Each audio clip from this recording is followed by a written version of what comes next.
In Mahadukkha-Khanda Sutta, Buddha said, "Kings quarrel with kings. Nobles quarrel with nobles. Religious practitioners quarrel with religious practitioners.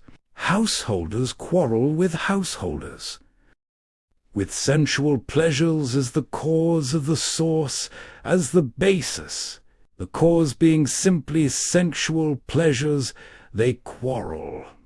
In their quarrels, brawls, and disputes, they attack one another with fists, clods, sticks, or weapons, and they incur death or deadly suffering." The Buddha said, "Again, with sensual pleasures as the cause. There they are, wounded by arrows and spears, splashed with boiling liquids, crushed under heavy weights. Their heads are cut off by swords, and they incur death or deadly suffering. This too is a danger in sensual pleasures, a great mass of suffering visible here and now." But what are sensual pleasures? Sensuality, or karma, is agreeable sights, sounds, smells, tastes, and touches that foster desire. Kings fight to see their banners over enemy lands. Kings battle to hear the praise of their victory.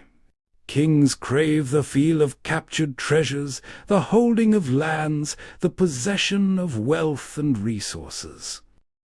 The Buddha traces a progression: first quarrels and disputes, then physical attacks with fists and sticks, and finally organized warfare with weapons, fortifications, and sieges.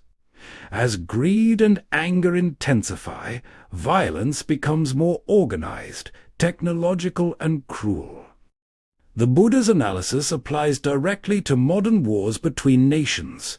Behind slogans and ideologies, states still fight over land, resources, markets, strategic advantage, and national pride, all forms of collective craving for sensual security and gratification. When rulers and populations are driven by greed, hatred, and delusion, weapons become more sophisticated, but the inner story remains the same mass of suffering the Buddha described: broken bodies, shattered families, and long-lasting trauma.